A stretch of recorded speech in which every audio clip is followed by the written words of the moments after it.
you. Yeah. I'm going to move on to some questions about leadership generally and leadership philosophy.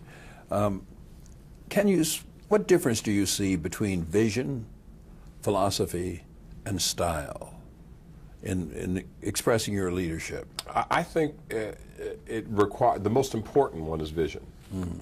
You can have all the style in the world, you can have all these philosophical concepts, but if you don't have a vision that will take you somewhere, the other two don't matter. And that's why it's important to have a sense of not just where we are and trying to analyze. I'm not a historian. I'm more of a futurist than a historian. I mean, I have to look forward, because if I had to focus on what we do now, it would seem hopeless, and there would seem no possibility of success. But the idea is to have an idea about the strategy of how we go forward. And my vision has always been one that's been both theoretical and practical. That is, trying to address the issue of race in its most complex forms. How do we get along as people with differences around the world, around the nation, and literally around the neighborhood, number one. But then more practically, the vision talks about how to get beyond the tendency to think that everything can be solved by the legal system or in a case or in the courts. I have matured, I would say, to realize that the courts are important, but not the only way to solve our problems. I have matured to understand that there's a concept about self-help and personal responsibility. That as much as government should and ought to be held accountable and responsible for addressing the needs of the needy, we also have an even greater goal and challenge to address these issues as well. That's why I've been pushing the idea of parents getting involved in public education.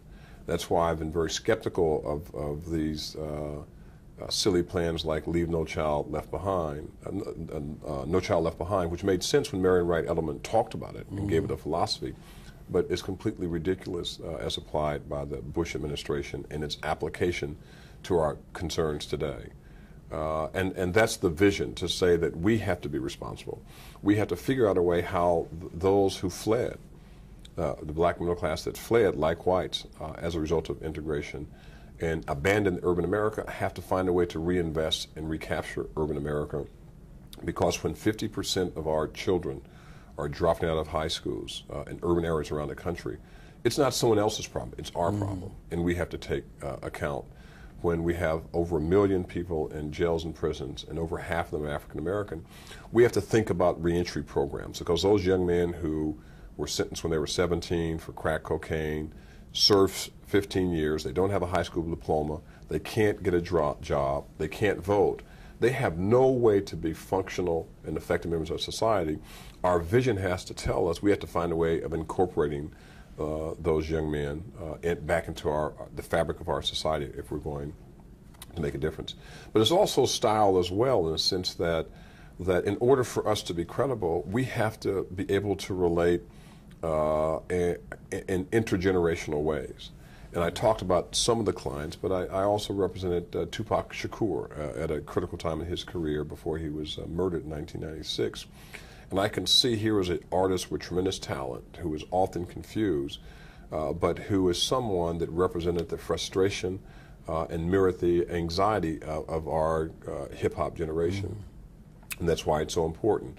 I'm working with Russell Simmons, who's looking at reparations and trying to educate the younger generation why it's important for them, as a sense of understanding history, the enormous sacrifices that African Americans have made and Africans made to this country that have yet to have been documented in some serious way.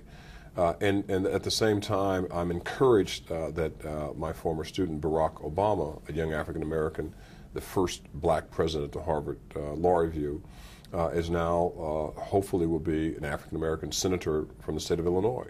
That's the vision, to not simply try to continue to expect those of us who are 50 and over to solve our problems, but find those who are 20 and 30 to take our places. We can't waste this talent or waste this opportunity.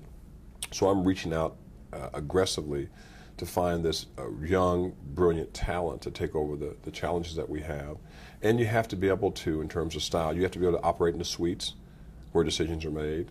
and in the streets where the pressure comes to help make those decisions. You have to have a strategy that involves operating in both environments, or else we have no chance of succeeding.